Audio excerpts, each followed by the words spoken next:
கொடியதன் உருவமை குலமிக கரியது வடிகொடு தனதடி வழிபடும் அவரிடர் கடி கணபதி வர அருளின் மிகக்கூடிய வடிவினர் பயில் வழி வளமுறை இறையே ஈசனே சிவகாமி நேசனே எனகின்ற தில்லைவாழ் நடராஜனே திருவடியை வணங்கி வணக்கத்துக்கும் மதிப்புக்கும் மரியாதைக்கும் உள்ள அம்மன் அருள் டிவி நிறுவனத்தாருக்கும் என் கண்மணியாக திகழ்கின்ற நேயர் பெருமக்களுக்கும் பாதம் பணிந்து வணங்கி ஓம் நீலாஞ்சனம் சமாபாசம் ரவிபுத்திரம் யமாகிரஜம் சாய மார்த்தாண்ட சம்போதம் தம் நமாமி சனீஸ்வரன் சுவாகா ஓம் காகத்வஜாய் வித்மிகை கட்கக சைத்தியமிகை தன்னோ மந்த பிரஜோதயாத் என்ற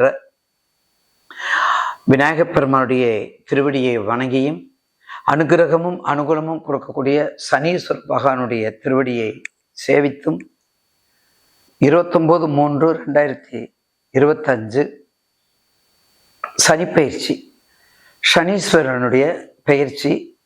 இந்த 29ங்கிறது நிச்சயமாக சனிப்பயிற்சி என்றாலே நம்ம எல்லாத்துக்கும் ஒரு அலர்ஜியாக இருக்கும். ஆனால் அந்த சனிப்பயிற்சி தான் ஒரு மனிதனுடைய வாழ்க்கையை நிர்ணயம் பண்ணக்கூடியவன். அது மட்டுமல்லங்க, சனிப்பயிற்சியில் நமக்கு வாழ்க்கையை பாடம் கற்றுக் கொடுக்கக்கூடியவர். சனிப்பயிற்சி தான் நமக்கு அத்தனை வகையிலும் ஒரு சில நேரங்களில் ஒரு சில பாவங்களில் கெட்ட கிரகங்கள் இருந்தாலும் அவற்றை நல்லவனாக மாற்றி நல்ல வழியை திருப்பி கொடுப்பது நீதிமான். அந்த நீதிமானுக்கு சப்போர்ட்டா இருக்கிறது சாயாக்கிரகங்கள் ராகு கேது. அந்த சப்போர்ட்டா இருக்கக்கூடிய சாயாக்கிரகங்களோடு சேர்ந்தவங்க தான் சித்திரகுப்தர். அவர் கணக்கு எழுதி சாயாகுப்தர் கொடுத்ததான் சாயாக்கிரகங்கள்ட்ட கொடுத்ததான் இவர் முடிச்சு கொடுப்பாரு என்பது ஐதீகம். அப்போ அந்த வகையிலே சனீஸ்வரன் அதற்கு மட்டும் சொந்தக்காரர் இல்லைங்க, ஆயுளுக்கு சொந்தக்காரர் அவர் தான், அட்டத்துக்கு சொந்தக்காரர் அவர் தான், விதிக்கு சொந்தக்காரர் அவர் தான். இந்த விதி சதி மதி எல்லாம் சொல்கிறோம் பார்த்தீங்களா, இதை விட பல எண்ணற்ற காரியங்கள், தொழில்கள், தொழில் முனைவோர்கள் இன்னைக்கு கோடான கோடி பெரிய பெரிய தொழில் அதிபராக இருக்காங்க பார்த்தீங்களா, அவங்க எல்லாத்துக்கெல்லாம் சனீஸ்வரர் இல்லைன்னா ஒன்றுமே செய்ய முடியாது. அது எந்த தொழில் அதிபதியாக இருந்தாலும் சரி. கீழ்மட்ட தொழிலதிபர்னா கீழ் தொழிலாளி, மேல்மட்ட அதிபர்னா மேல்மட்ட முதலாளி. அப்போ தொழிலாளியும் முதலாளியுமாக உருவாக்கக்கூடியவர் அவர் ஒருத்தர் தான். அது மட்டும் இல்லை, சனீஸ்வரனுடைய கிருபை ஒரு மனிதனுக்கு 9 நவக்கிரகங்களில் அவர் மாதிரி கொடுப்பாரும் இல்லை, அவர் மாதிரி கடுப்பாரும் இல்லை. சனீஸ்வரன் மாதிரி கடுப்பாரும் இல்லை, சனீஸ்வரன் மாதிரி கொடுப்பாரும் இல்லை. அந்த அளவுக்கு ரத்தத்தை அட்டை மாதிரி உறிஞ்சிடுவார். அதே சமயத்தில் என்ன தேவையோ அதை பன்மடங்கு ஆக்கி பயிற்சி செய்வார். அது மட்டும் இல்லை, சில நல்ல காரியங்கள் செய்யக்கூடாது சனி ஓரையில் நம்ம சொல்கிறோம். ஆனால் சனியினுடைய கருணையினுடைய தன்மையும் அவருடைய அருளும் இருந்தால் தான் அந்த குருபலம் வரும். அந்த குருபலம் வரும்பொழுது சனீஸ்வரனுடைய ஆட்கள் வரும் பொழுது திருமண நோக்கம் வரும். அதனால தான் 7 சனி நடக்கும்போது எல்லாத்துக்குமே குருபலம் வரும்னு சொல்லுவாங்க. 7 தான் எனக்கு கல்யாணம் ஆச்சு, நான் ஜென்மச்சனில் கல்யாணம் ஆச்சு, ஏங்க உங்களுக்கு எப்போ ஆச்சு அப்படின்லாம் கேட்பாங்க. ஸோ அந்த வகையில் 7 தான் மிக முக்கியமான தருணம்னு அர்த்தம். அப்படிப்பட்ட தருணத்தில் சனீஸ்வரர் ஒரு அங்கீகரிக்கப்படக்கூடிய நவகிரகங்களில் ஒருத்தர்.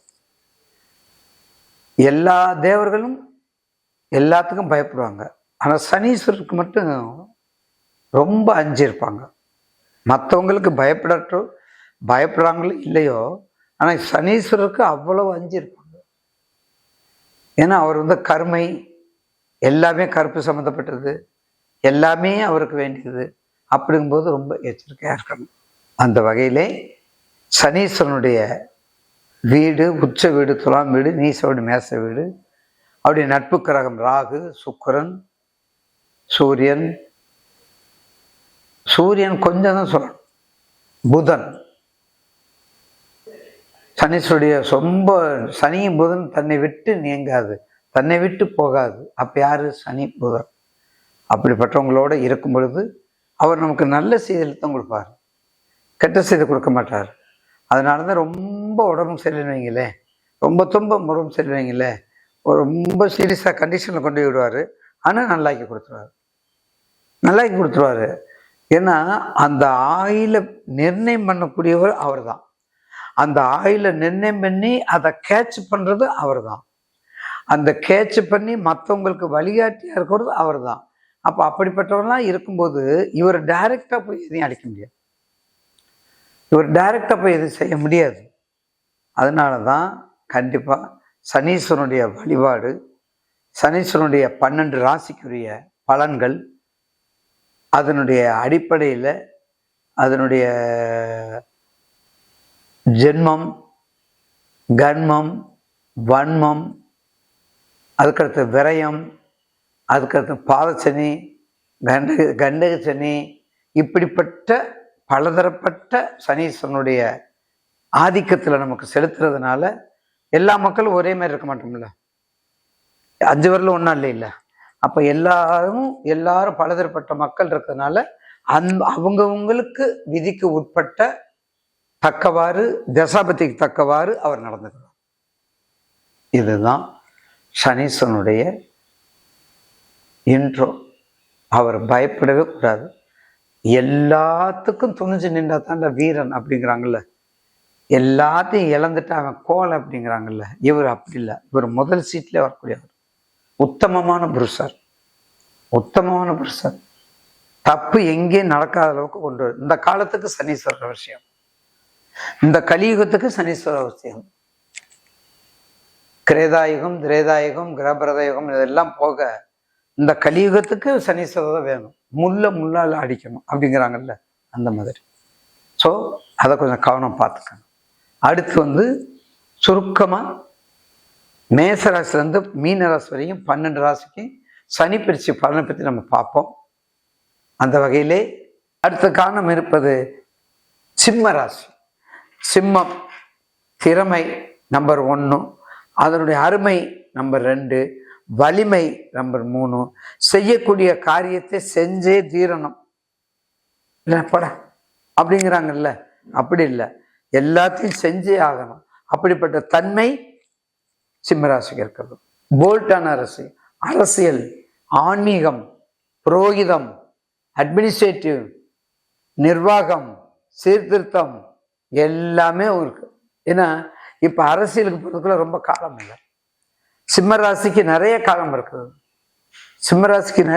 இருக்குது. அழகா நீங்க போயிட்டு வரலாம், எந்த பிரச்சனையும் இல்லை. சிம்மராசிக்கு கேது வந்துடுறாரு. ராகு கேது பேசுற கேது வந்துடுறாரு. கேது வரும்போது ராகு கேது குடும்பத்துல கவனமா இருக்கணும். கொஞ்சம் கவனமா இருக்கணும். அப்ப குடும்பத்துல எப்படி கவனமா இருக்கணும்னா என்னங்க ஐயா சொல்றீங்க? குடும்பத்துல கவனம்னா என்ன இருக்கணும்?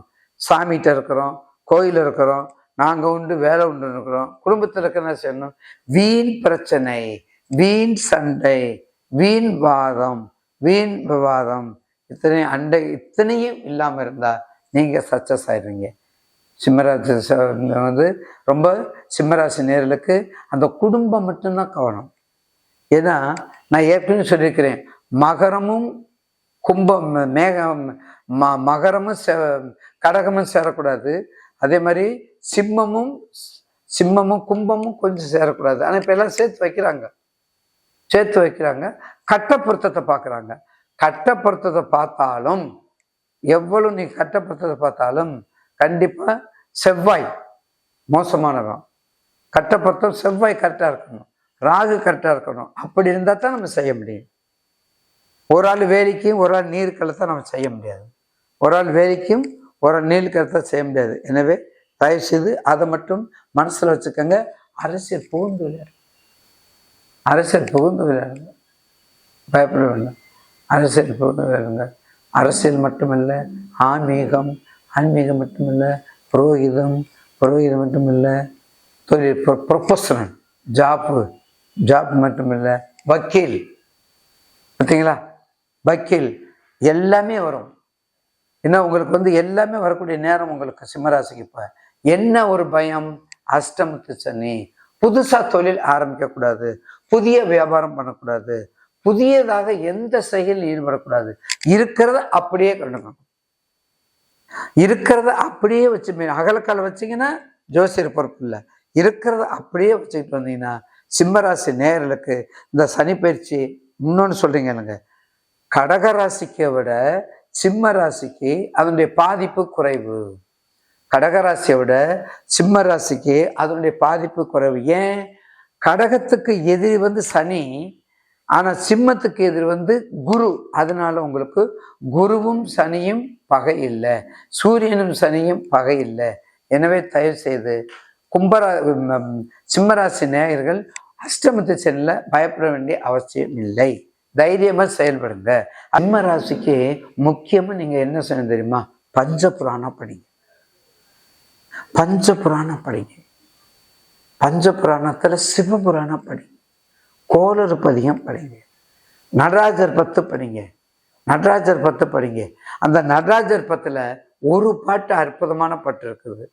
இன்னமும் சொல்லவோ உன்மனம் கல்லோ இரும்போ பெரும்பாறையோ இரு செவியும் அந்தமோ கேளாது அந்தமோ இது உனக்கு அழகுதானோ என்னென்னை மோகமோ இது வெண்ண கோபமோ இதுவே உன் செய்கைதானோ இரு பிள்ளை தாபமோ யார் மீது கோபமோ ஆனாலும் நான் விடுவேனோ உன்னை விட்டெங்கு சென்றாலும் விழலாவனே நான் உன்னை எடுத்தும் கடுவேனோ ஓகோவது உன் குற்றம் என் குற்றம் ஒன்றுமில்லை குற்றப்பார் யார் பெற்றவையா என் குற்றமாயினும் உன் குற்றமாயினும் இனியருள் அளிக்க வருவாய் ஈசனே சிவகாமி நேசனே எனகின்ற தில்லைவாழ் நடராஜனே.